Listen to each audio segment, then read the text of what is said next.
We spend a lot of time talking offense and quarterbacks, but it is, as you said, defense wins championships. I'm moving to defense. All I can tell you is that we saw sacks, we saw big hits, we saw a lot of teams. Every NFL season feels faster than the last. More points, more passing, more highlights. And yet, when the playoffs arrive, something familiar keeps happening. When you get to the playoffs, I mean, as soon as you get to the arena, even before that, you're headed to the arena.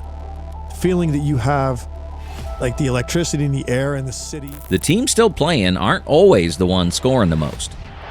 Direct snap, Boswell throws, and it is caught by Villanueva for a touchdown. They're the ones that stop someone when it matters. So today we're diving into one of the oldest phrases in football history: defense wins championships, and why, even in today's offense-driven NFL, it still refuses to go away. Good defenses has a lot of individual stars. Great defenses play on one string. It's a shoestring. When people hear defense wins championships, it can sound outdated, like something from a different era. But the phrase didn't mean offense doesn't matter. And right here, OC, this is the key, right? When you have a four-man front, you are able to deploy your assets. It means that when the margin for error disappears, late in games, late in seasons, under playoff pressure, defense becomes the separator.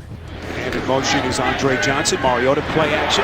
Goes underneath. It's caught. This is Taylor Lewan. Offense creates advantages. Defense decides outcomes. Championship defenses don't need to shut teams out. They just need to win moments. A third down stop, a red zone stand, a turnover that flips the field. In his own end zone, takes his time and hits a bomb. Darrell Brown is chased back, and he lets it bounce, and it's going to roll deep. These moments don't always show up in box scores, but they quietly decide seasons. Pittsburgh Steelers, steel curtain. The Steelers of the 1970s didn't overwhelm teams with points. They overwhelmed them with pressure, discipline, and physicality. The 1976 Pittsburgh Steelers did not win the NFL title. This was not one of their championship teams, but in the minds of many experts. Chicago Bears, 1985. One of the most dominant defenses the league has ever seen, controlling games before opponents ever found rhythm. A lot of people think Chicago's the best team of all time, and it's because of the way that defense played in the playoffs, not the regular season. Baltimore Ravens, 2000. A championship built on patience, field position, and trust that the defense would eventually break the opponent. Seattle Seahawks, Legion of Boom era. A reminder in the modern era that coverage, communication, and pressure can still neutralize elite offenses. Today's NFL protects quarterbacks, spreads defenses out, encourages scoring. So, does defense still matter? Yes, but it's evolved. My son, who played quarterback in tackle football this year, knew the Philadelphia Eagles cadence. No touch it! No touch it! Modern championship defenses don't rely on intimidation alone. They rely on disguise, versatility, and forcing opponents to be perfect. And perfection is rare in January.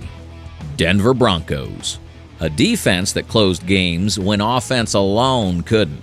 You can't be a hero for putting out a fire that you started, right? You can't have 3 quarters of wreck. Tampa Bay Buccaneers, a playoff run defined by pressure and situational dominance. Kansas City Chiefs. Even the league's most explosive offense didn't become a dynasty until defense learned how to finish games. Offense can be streaky, timing can disappear, crowd noise can disrupt communication.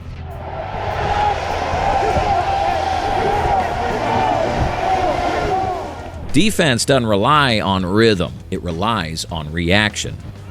Hard count, pretty close. Did they get him? There is a flag down. There's the Rodgers free play we hear so much. That's why defense travels, and that's why it shows up when conditions aren't perfect. And if this idea feels theoretical, just look at what we recently saw between the Seattle Seahawks and the San Francisco 49ers. On paper, it was a matchup built for offense, speed, creativity, star talent. Broken tackle, and another still going down the sideline, but they're going to say he stepped out.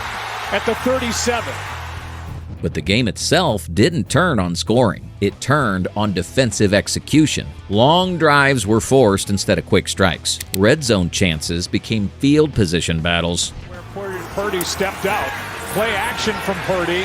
Time running out. He's able to get rid of it. Incomplete. Seahawks ball. Third downs decided momentum. There was nothing flashy about it, and that's exactly the point. That game didn't feel tight because of offense. It felt tight because the defense refused to give in. So when people say defense wins championships, they're not clinging to the past. They're recognizing a pattern the NFL keeps repeating. When the game slows down, when the pressure rises, one timeout for the Chiefs. It's Mahomes. In trouble, dumps it off. Pacheco. When one mistake decides everything, the team that can still get a stop usually lifts the trophy. For more engaging Red Zone tales, like and subscribe.